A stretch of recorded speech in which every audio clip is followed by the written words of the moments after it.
Free audio post-production by alphonic.com.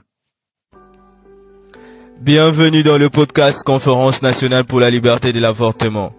Je suis Christian Kalonjimbeta, activiste et passionné des droits des femmes, professeur de yoga et entrepreneur engagé vivant en Kinshasa.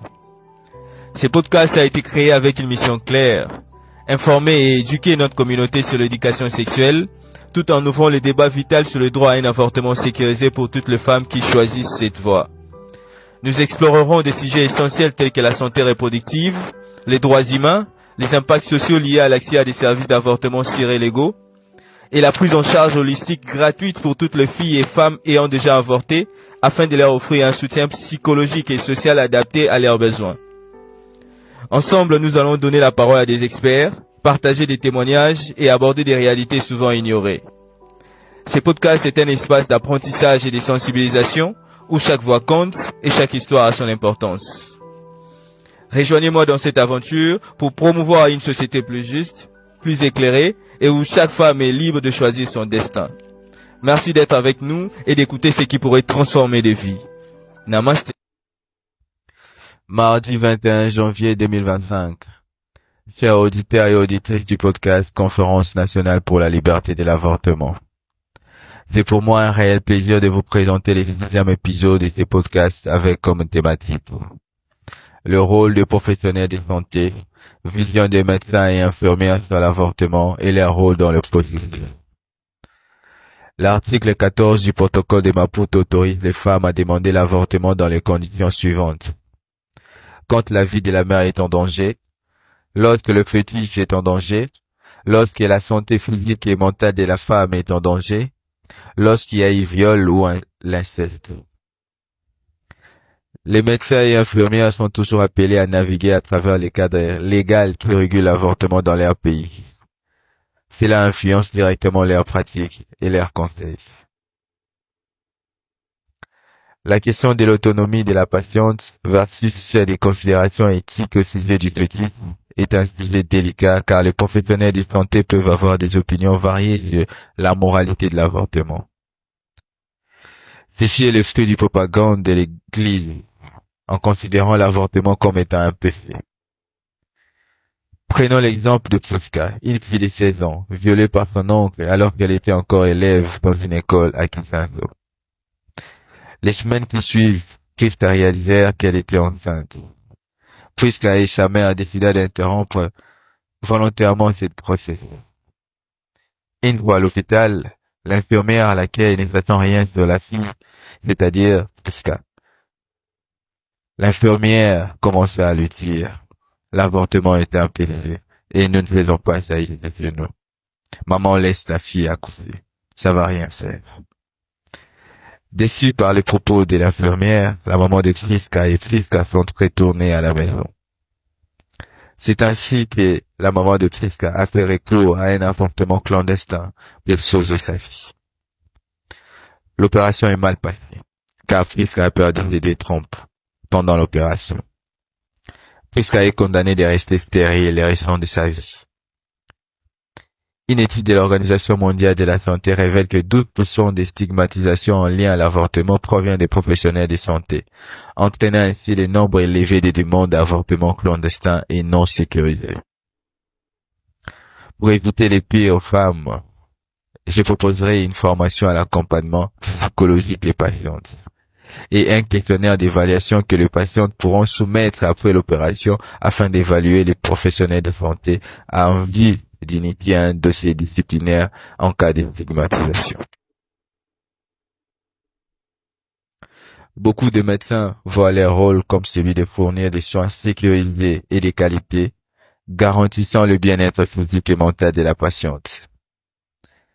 Les médecins sont souvent responsables d'informer les patientes sur leurs options, y compris les risques et bénéfices de l'avortement. Prenons l'exemple de Naomi, une mère de 30 ans, qui dans l'espace de quelques mois seulement après l'accouchement, elle est tombée enceinte. Malheureusement pour elle, sa grossesse était à très grand risque, mettant ainsi la vie de Naomi en danger. Son médecin traitant lui suggérant d'interrompre volontairement la grossesse pour sa survie. Son médecin était là pour elle, pour fournir les informations quelques jours avant l'avortement. Tout s'est bien passé pour Naomi, car 5 ans plus tard, elle a eu une très belle fille dans de bonnes conditions. Une étude de Journal of South African Medical a révélé que lorsque les filles et les femmes sont accompagnées avec les informations nécessaires, elles prennent des décisions éclairées sur leur corps et leur santé, entraînant ainsi moins de complications médicales en lien à l'avortement. Certains médecins peuvent se sentir